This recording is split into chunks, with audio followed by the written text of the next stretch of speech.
नमस्कार।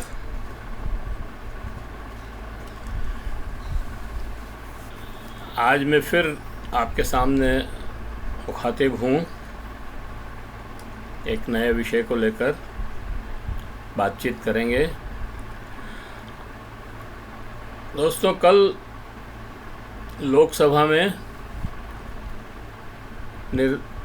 देश की वित्त मंत्री निर्मला सीतारमण ने जो बजट पेश किया उस पर चर्चा करेंगे और उन चीज़ों पर ज़्यादा चर्चा करेंगे जिनका उल्लेख निर्मला सीतारमण ने अपने भाषण में नहीं किया। तो उसके पहले कि मैं बातचीत शुरू करूं, अपील, अगर आपने हमारी चैनल को सब्सक्राइब न किया हो तो सब्सक्राइब कर दें, बेल आइकन दबा दें, वीडियो पसंद आ रहे हो तो लाइक करें, फॉरवर्ड करें और अगर आप शेयर करें और कमेंट बॉक्स में जाके कमेंट लिखें और सुझाव दें तो हमें और आगे अग्रसर होने में मदद मिलेगी। इस अपील के बाद मैं शुरू करता हूं बजट 2024। निर्मला सीतारमण जी ने जो कल संसद में रखा और बहुत सारे लोग बहुत अच्छी प्रतिक्रियाएं दे रहे हैं। प्रधानमंत्री तो 1947 का रोड मैप और विजन बता रहे हैं इस बजट में, लेकिन हमारे हिसाब से ऐसा कुछ नहीं है। और मैं उन बातों की ज़्यादा चर्चा करूँगा जो इस बजट के भाषण में नहीं कही गई। जैसे राजस्थान को क्या मिला। राजस्थान का इस बजट में कई नाम ही नहीं है, ये पहली बात है। दूसरी जो खास बातें हैं वो मैं पहले बोल देता हूँ, उसके बाद थोड़ी लंबी बात करेंगे। तो इस बजट में रेल मंत्रालय का भी नाम नहीं है। रेलवे पर कुल कितना खर्च होगा बजट के अंदर होगा, मैं ये नहीं कह रहा कि बजट में नहीं है, लेकिन इस भाषण में रेल मंत्रालय का नाम भी नहीं लिया गया, जबकि रेल मंत्रालय इतना महत्वपूर्ण रेल मंत्रालय है कि जिसका पहले पूरा बजट अलग से बजट आता था 2014 के पहले, और आज जो है रेलवे बजट का रेलवे मंत्रालय का इस बजट में नाम भी नहीं है। दूसरी बात यह है कि शिक्षा पर बजट पिछले साल से भी कम किया गया है, और ऐसा शिक्षा में ही नहीं हुआ है। शिक्षा में, रक्षा बजट में, कृषि बजट में, स्वास्थ्य बजट में और बाल विकास एवं महिला विकास में भी बजट कम किया गया है पिछले साल से भी। इस साल कोई बढ़ोतरी नहीं हुई है। तो और इन्फ्लेशन बढ़ रहा है, महंगाई बढ़ रही है, वो सारी चीज़ें हैं, तो बजट कम हो रहा है, बढ़ नहीं रहा।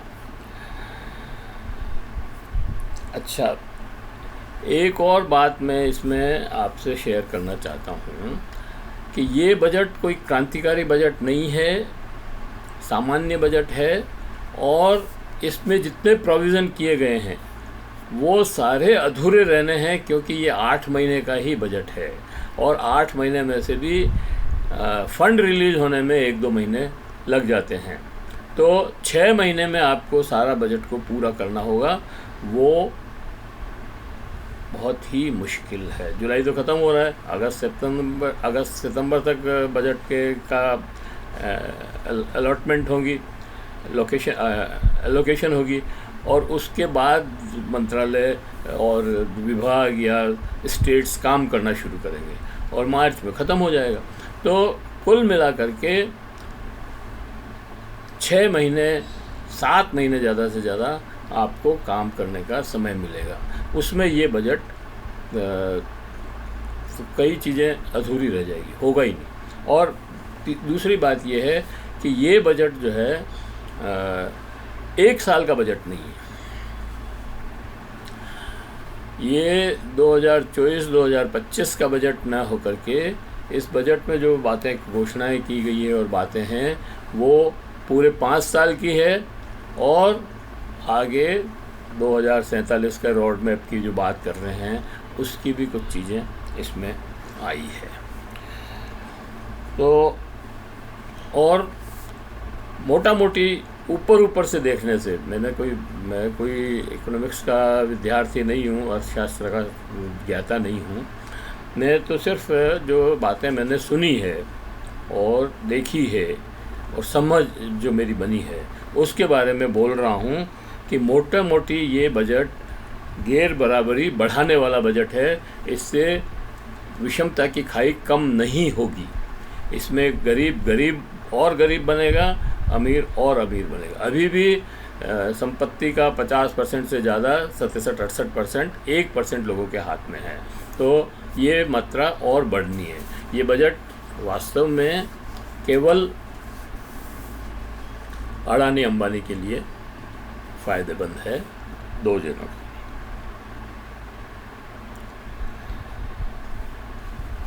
इस बजट में ये भी दर्शाया, पता लगता है कि प्राइवेट इन्वेस्टमेंट, इंफ्रास्ट्रक्चर इन्वेस्टमेंट नहीं हो रहा है, न इंडस्ट्रियाँ लग रही है, जॉब क्रिएट नहीं हो। और इस बजट में कोई ऐसी कोशिश भी नहीं है कि जॉब क्रिएट हो। ये ज़रूर है कि वो कुछ 1 करोड़ लोगों को ट्रेनिंग देंगे और उनको 5,000 रुपये स्टाइफंड देंगे, लेकिन वो ट्रेनिंग लेने के बाद भी क्या करेंगे? क्योंकि जॉब्स क्रिएट ही नहीं हो रहे हैं। और जॉब क्रिएट क्यों नहीं हो रहे हैं? क्योंकि लोगों की आर्थिक स्थिति बहुत ज़्यादा ख़राब है, उनके पास पैसा ही नहीं है। जब पैसा मार्केट में नहीं आएगा तो कंजम्पशन कैसे बढ़ेगा? और कंजम्पशन नहीं बढ़ेगा तो जॉब क्रिएट नहीं होंगे। बहुत सीधी बात है ये। इसलिए इसमें मतलब इन्फ्लेशन बढ़ेगा और रोज़गार नहीं बढ़ेंगे। अच्छा, फिर इन्होंने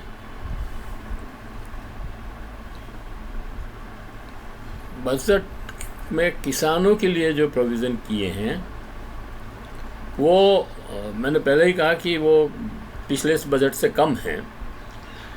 और दूसरी बात ये है कि जो किसान जो है वहाँ दिल्ली में आंदोलन कर रहे थे और जो उनकी मांगें थी उनमें से एक को भी इस बजट में एड्रेस नहीं किया गया है। मतलब किसानों के लिए यह बहुत निराशाजनक बजट है।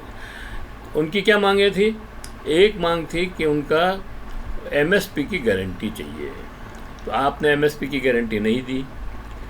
और दूसरी मांग थी उनकी कि उनके जो लोन हैं, जो ऋण उन्होंने ले रखा है, सभी तरह के ऋण को समाप्त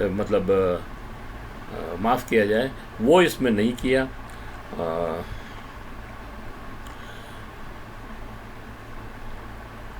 750 लोग वहाँ पर मारे गए।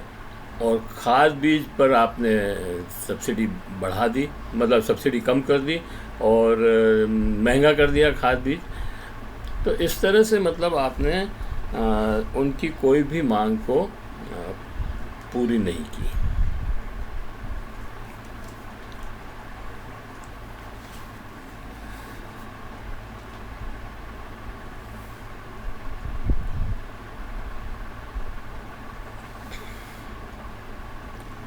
फिर पावर प्लांट की घोषणाएं जो, अच्छा, बिहार को जो बजट दिया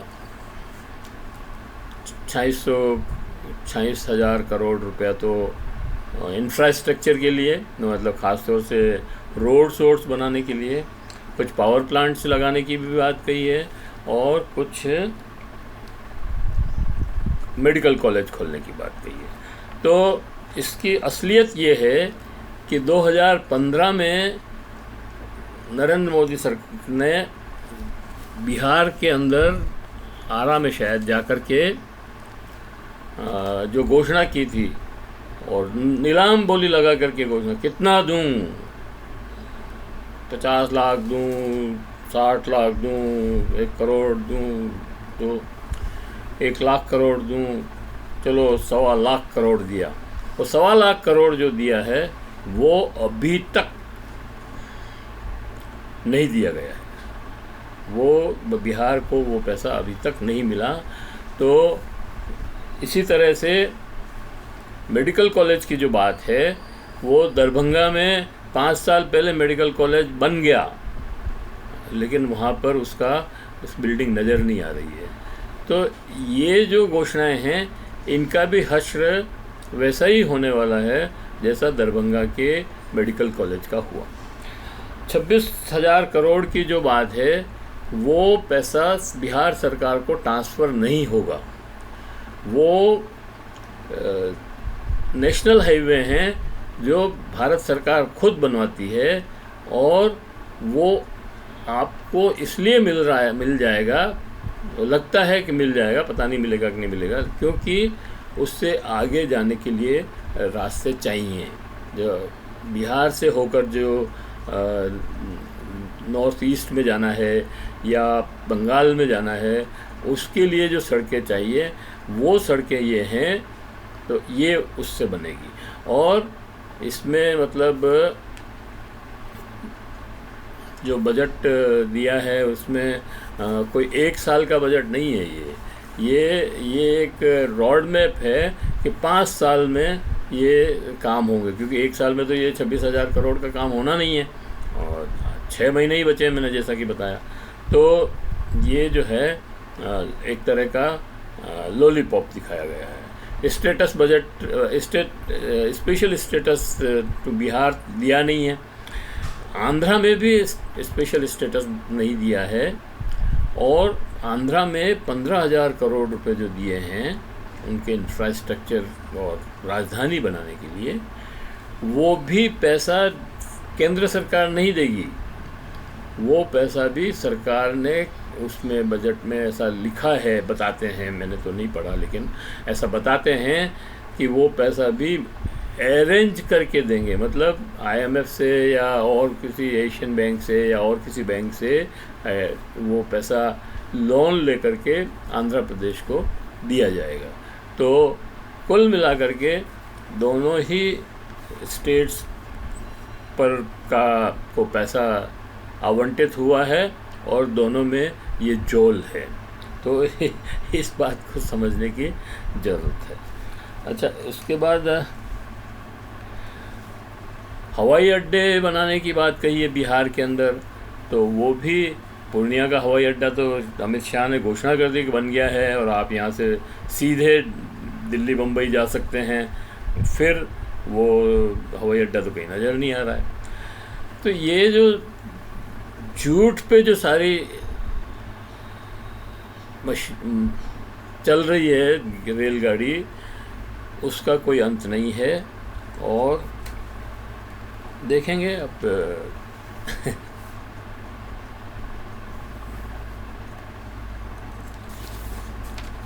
इस बजट की एक और ख़ास बात यह है कि पूरे बजट में राजस्थान, महाराष्ट्र, मध्य प्रदेश, यूपी, झारखंड, शायद कश्मीर, इन सब का कहीं नाम भी नहीं लिया है। इनके लिए क्या घोषणाएं की वो तो एक अलग बात है, पर बजट भाषण में इन स्टेट्स के नाम भी नहीं लिए। तो ये बजट कुल मिलाकर के, अच्छा, इस बजट से रोज़गार नहीं बढ़ेगा। ये बहुत ही इम्पोर्टेंट बात ये है कि इस बजट से रोज़गार नहीं बढ़ेगा और बेरोज़गारी कम नहीं होगी, बेरोज़गारी बढ़ेगी। अच्छा, इस बजट से महंगाई भी कम नहीं होगी। महंगाई को आपने बहुत सारे तरीक़ों से अलग कर दिया है। जैसे पेट्रोल डीज़ल के दाम जो है इसमें आप लेते ही नहीं हैं, है ना, उसका अलग मैकेनिज़्म हो गया। फूड्स जो है, ख़ास तौर से फल सब्जी वगैरह, उसमें जो ज़बरदस्त महंगाई बढ़ रही है उसको आपने अलग कर दिया।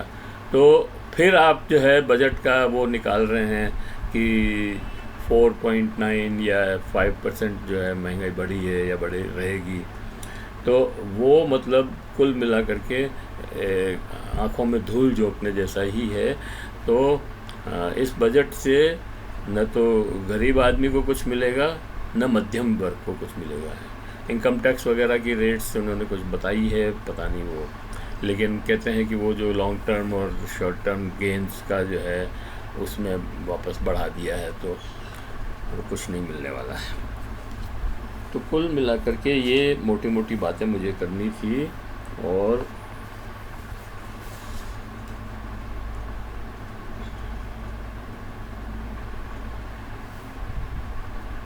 वरिष्ठ नागरिकों के लिए कोई योजना नहीं है इस बजट में। जो रेल किराया पहले 40% कम लगता था, वो भी वापस नहीं किया है इसमें।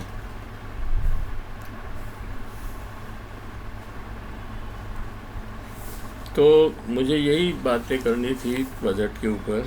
मैं समझता हूँ कि आप सब ने बजट देखा ही होगा और आप सबको ये चीज़ें मालूम भी होगी, लेकिन फिर भी मैंने कहा मैं अपनी तरफ से जो चीज़ें नहीं दिख रही है, बजट भाषण में नहीं है, उन चीज़ों को आपके सामने रखूँ।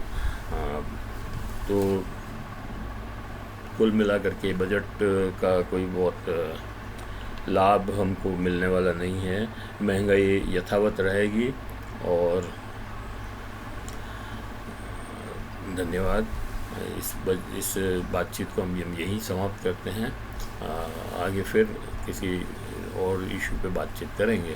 तो धन्यवाद। जय भारत, जय हिंद।